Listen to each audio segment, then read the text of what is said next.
Hello, everyone, and welcome to the MoPod, brought to you by MoDate, where we discuss everything Mo, from modern orthodoxy to my opinions and more. I'm your host, Evan Harris, and we have a great guest for you today. Let's get to it. Today, we're sitting down with Tova Weinberg. How are you, Tova? Good, good. I love being here in Jerusalem. Beautiful, great country. I live in the best country and the best city in the world for me. Great, that's great. So, before we dive into Saw You at Sinai and your matchmaking career, just want to understand more about your background, where you're from, and you just mentioned you're in Jerusalem, but what you're doing these days. Well, I'm originally born and raised in Detroit, Michigan. I am first generation American. My parents were refugees from Germany, and I still feel as if I'm smoldering from the ashes of the Holocaust. And that's the truth. Mhm. It has affected me, and I'm 69 years old, and it is still, I have still, I am still feeling the ashes of the Holocaust. Yes, where my parents were refugees from Germany. My mother-in-law was a survivor from Auschwitz, but it's so much a part of who I am. Wow. Okay. So we'll Yeah. definitely. So I'm a product of being born, being raised in a very, very ultra Orthodox school because in the 50s, there it was either public school or Beis Yaakov. So my parents sent me to Beis Yaakov, and I loved it. It was very wonderful. But all my friends got married at 19, and here I was, 24, still not married.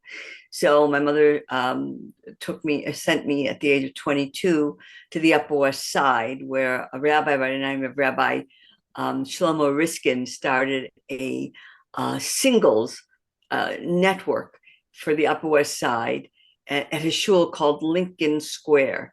We used to call it Wink and Stare, but it was just the hub of all Orthodox people from all over the world. And there I met a woman who just died at the age of almost 99, Els Benheim, who was a tzaddikus, such a righteous human being. Every Friday night, she would invite 30 men and 30 women to her house, strangers, in order for them just to do the mitzvah. This is the early 70s, do the mitzvah of trying to set people up. We became very good friends. She said, let's do a party. I'll finance it. You invite the people. And I started on this journey. I met a girl at the party out of nowhere. I said, you're great for my friend Mark. And it was during the time of that the airlines were being hijacked, and there was an embargo on oil, and the son of Sam was killing everybody.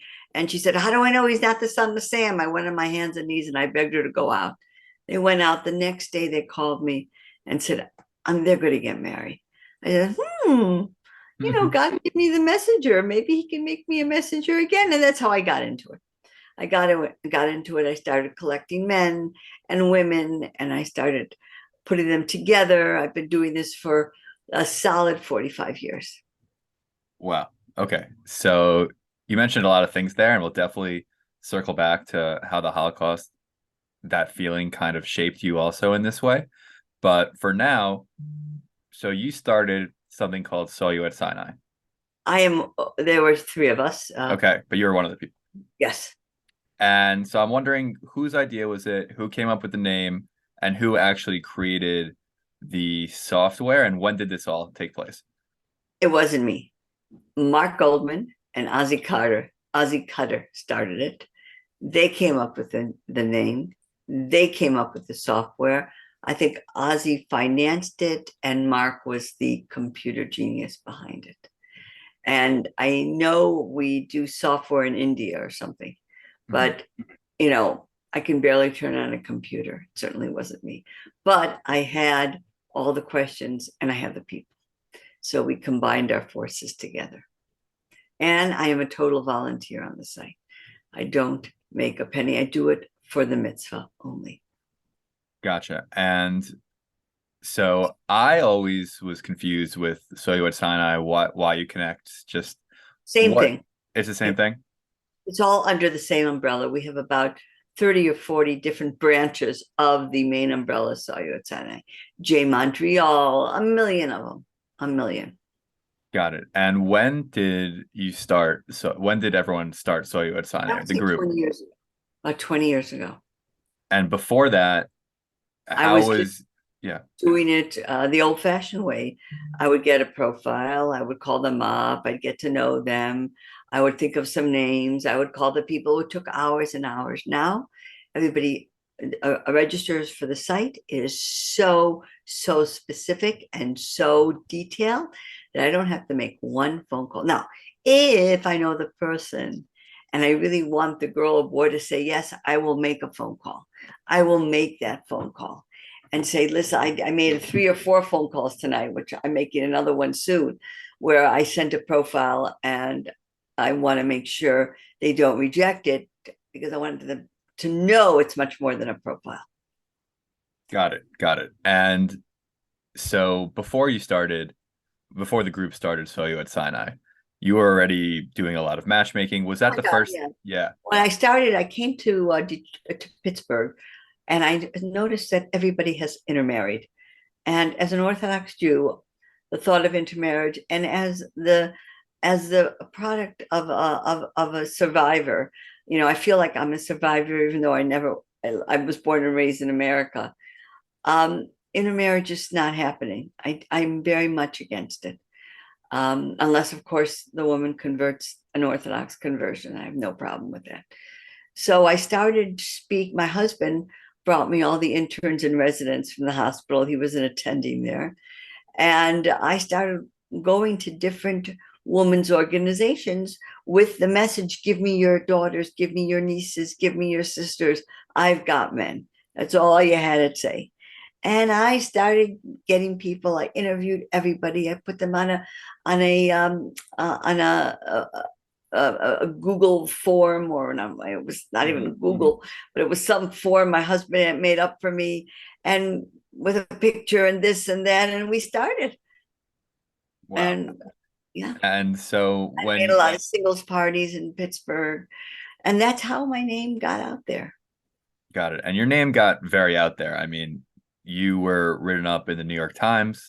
I found a Jewish matchmaker whose hand led hundreds down the aisle. That was the headline. So Absolutely. you were definitely well renowned.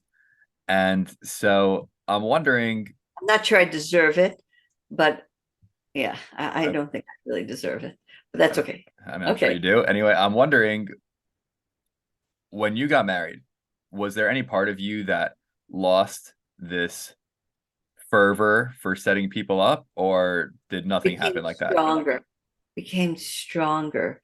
I wanted everybody to be as happy as I was I love being married. I Okay, really that's love my husband. I love my kids. I love my grandchildren. I feel so blessed. And I want I want everybody to feel like I do. that's really nice. So talking about the Upper West Side, I live on the Upper West Side. But I've heard that a lot of things have changed and kind of the center of everything has changed. So you mentioned Lincoln Square, Lincoln Stair.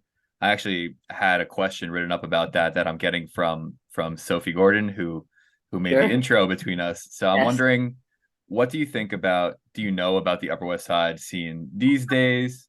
And I what do you know think a about it? little bit. Most of them are in the 90s, 95s. They're not down by the 60s anymore. They've gone all the way up to the 90s. When I was there, no one passed 86th Street. Now they're in the hundreds. Mhm. But what's happening now on the West Side, from what my people tell me, is that the men and women, especially the men, have a lot of women friends, and the friends cook for them, so they satisfy their gastro needs, and the women become their friends, so they satisfy their emotional needs. They talk about their girlfriends, and so there's no need for the men to get married. And it's so my philosophy to all these women is, do not have friends that are men. Do not stick with women, and men are to marry and not have friends with. I never had any men friends, And I'm modern Orthodox. It's just, unless you can stay really good friends with them, it's not worth it. And that's a lot of the problem today. Okay. So you think distraction is basically like a huge issue in terms of what if someone were to say to you, just to play devil's advocate, that what if someone's priority is not marriage?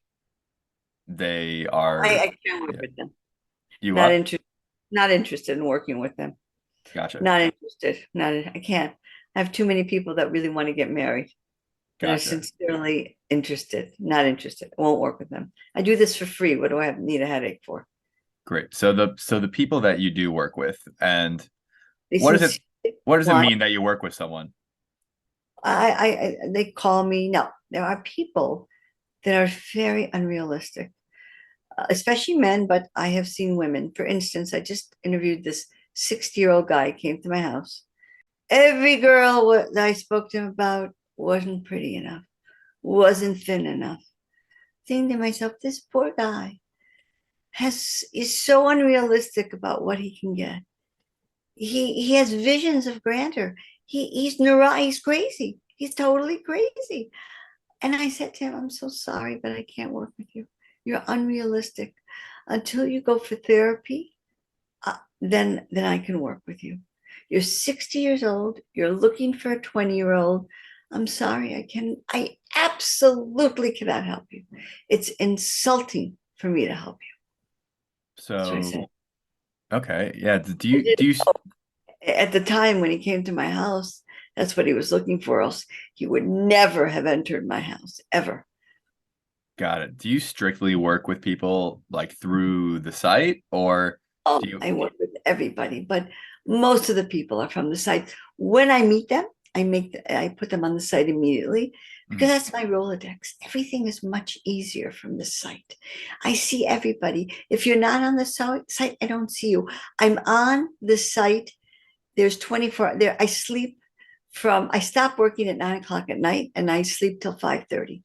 From 5:30 in the morning till 9 o'clock at night, I'm working, except for about 5 or 6 hours during the day where I have to go for my needs. Mhm. Otherwise, from 5:30 till 9 o'clock, I'm on my computer, I'm on my phone, I'm convincing people to go out with each other. Gotcha. And what is something maybe you've seen that's changed in the past 10, 15, 20 years in terms of people's willingness to go out with each other?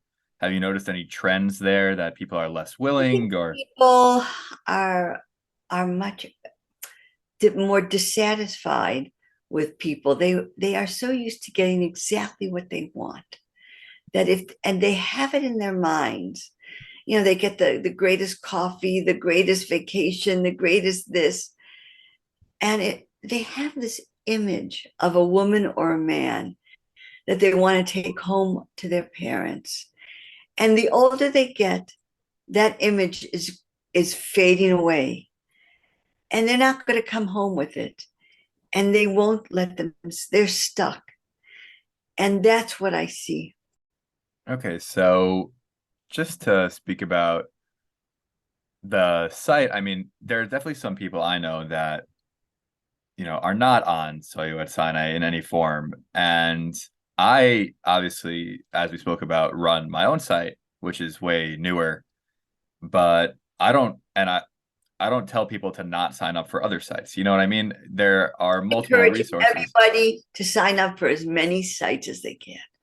Oh my God, not just, I mean, I love Sawyer at Sinai, and everybody who wants to work with me must get on the site, but that does not uh, mean that you shouldn't get on every other site as well. Yeah, for sure. That's what I'm saying. So I definitely encourage people to try everything. I think that there's no Absolutely. harm in it. So do I. And so I'm wondering, you mentioned that when you were 24, you were single. And so just want to hear about how you ended up meeting your husband and what's the story there.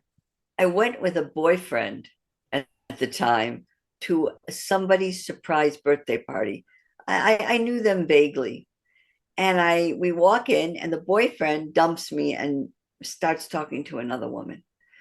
I look around the room and I have dated every single boy there because I wanted to go home, except for the little old guy that's hair was covering his head. And I walked up to him. I said, I said, and something happened to me that never happened before. My feet started tingling. My toes started tingling. I swear I never had that reaction. But I feel that God is always with me, and that God was trying to tell me something. That God tickled my toes to know that I should meet this boy. So I went up to him. I said, "Listen, my toes are tingling. I think God wants me to meet you, and you're the only guy in the room that I haven't gone out with. Do you mind taking me home?" And he said, "Okay." And 9 months later, we were married. Wow. That's as Okay. simple as it gets. Yeah. That's a nice story. So I feel like a lot these days, I mean, I don't know what the situation is in Israel, but feels like people say the sentiment is that there are fewer events than there used to be. And Up to Israel. Oh my God. Every day there's 10 events. oh, 10 events. okay. 10 events. Yeah. I don't know what's happening in America. I don't know.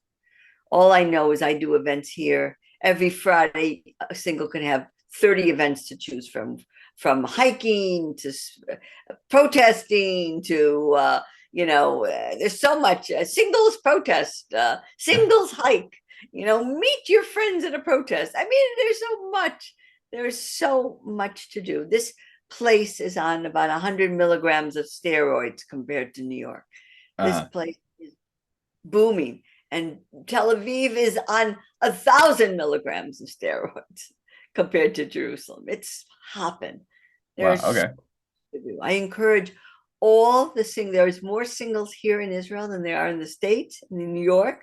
I encourage everybody to come make Aliyah, or just move here and meet your Bashir. Take them back with you, but move here. Do you think that events are the most effective way to meet your bashert, or It what do you helps. think? I like events. When I was single, we had Grow Singers. I don't know if you ever remember Grow Singers. Do you know what I've it is? I've I've heard of grill singers. I think maybe my grandparents were involved somehow, Right. The but same yeah. grandparents probably. Mhm. And it was amazing. Every Labor Day weekend, every Shavuos, and every Shabbos Nachamu was an Orthodox um, avenue to meet people. I had so many dates from those. They were fabulous.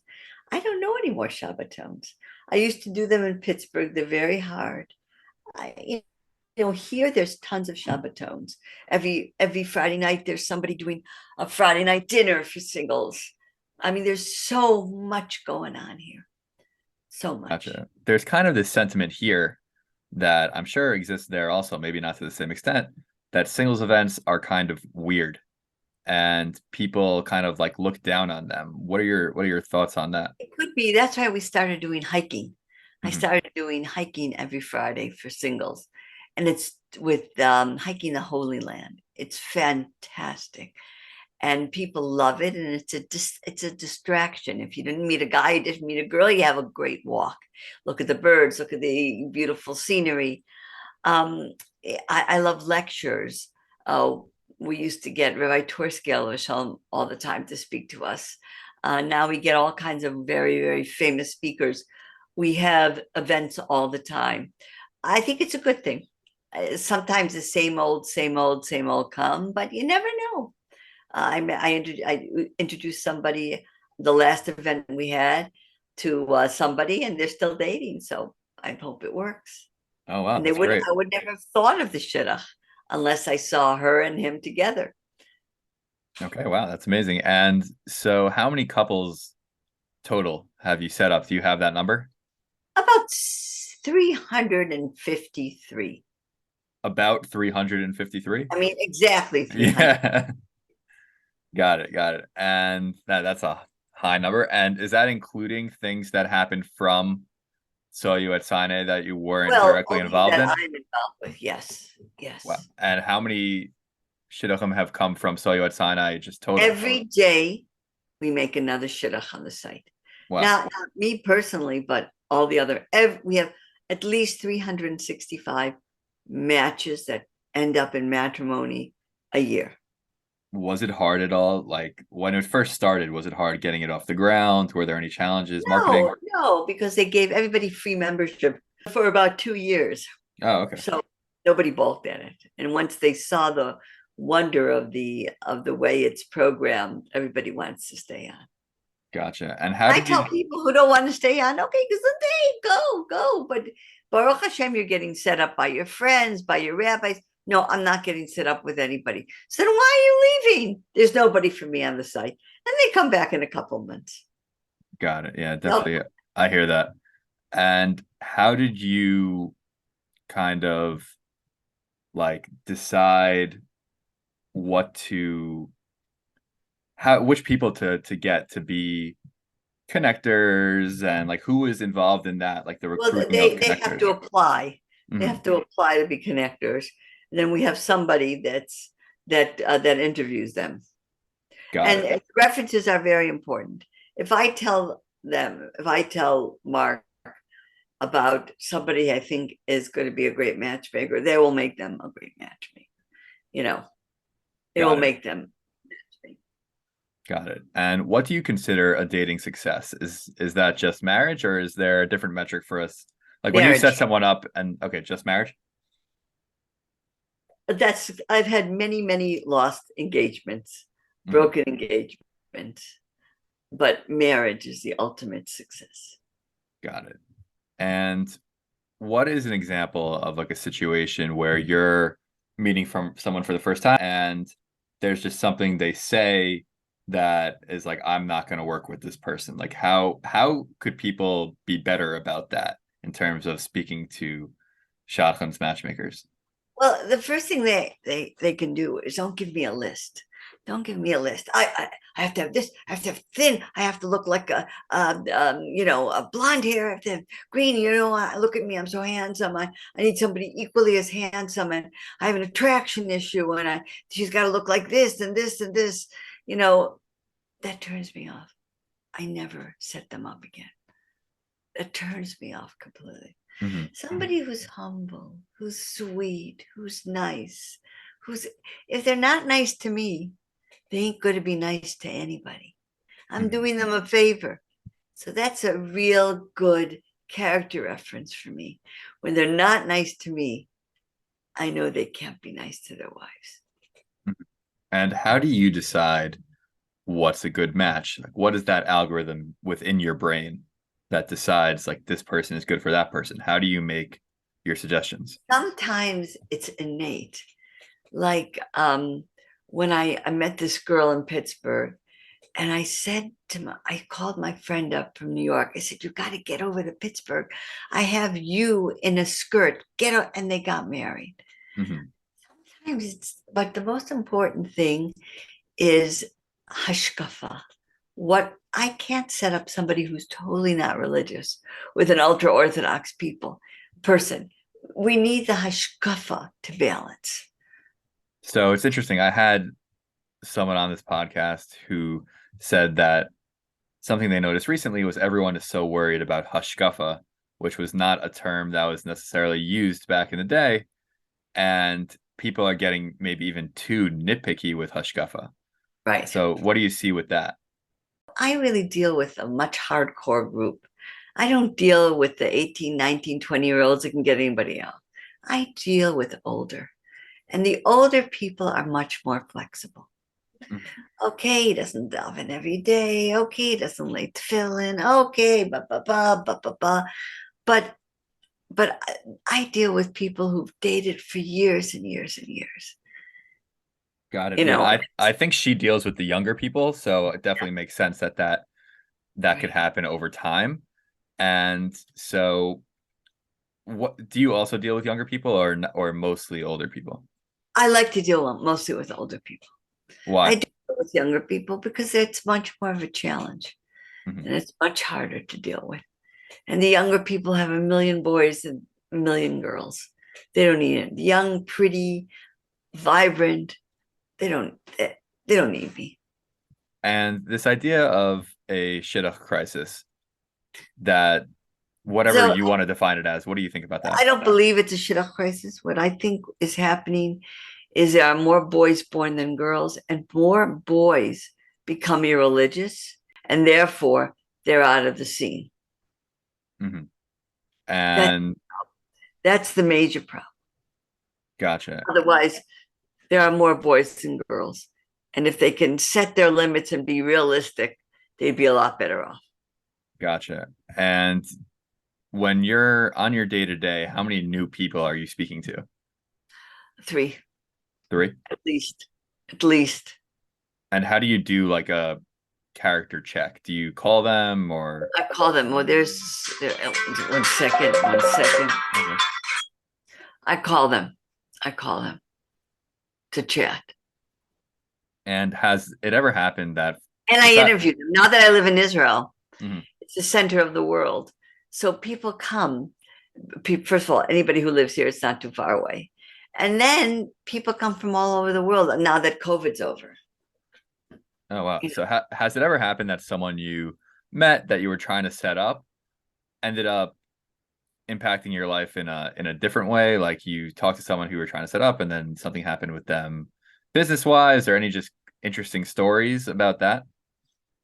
um, that I just tried. I just tried to set them up on well, what happened was somebody came to me once and he was leaving that day, and and a girl was leaving that day, and I said to them, I want you to meet at Ben Gurion Airport. And they did, and they got married. Wow. Yeah. So any opportunity I can make it happen, I will make it happen. Got it. Okay. And now we're gonna move on to a segment called the MoPod lightning round, where I'm just Okay. gonna fire off some quick questions and you tell me the first thing that comes to your mind. Okay. What is the best piece of advice to give to people struggling in dating? I promise you, you'll get married. Just keep on going. And if you're struggling, go to a good psychologist and say, listen, I've been dating for 15 years. Why aren't I married? That's all the question you have to ask. Okay. If you could eat any food every day for the rest of your life, what food would you choose? Hands down, potato chips. Okay. What is your favorite part about living in Israel? Every the Jewish calendar. Okay. We are part of the Jewish calendar. That's a nice answer. Nike or Adidas? Nike, Okay. What is your favorite color combination? black and white. Okay. How many people should someone date a month on average? 2 Okay. or 3. Sounds good. Thank you, Tova Weinberg, for coming on the All right. MoPod. Anything else you want our listeners to know before we sign off? I'd love to help everybody. If you want me to help you, contact me on email, tovaweinberg@gmail.com. I want the whole world to get married and to be happy. And we need more Jewish children in the world. We still haven't gotten close to surpassing what we had before 1934. Sounds Before good. Thank you so much. And everyone should contact Pump the Volume.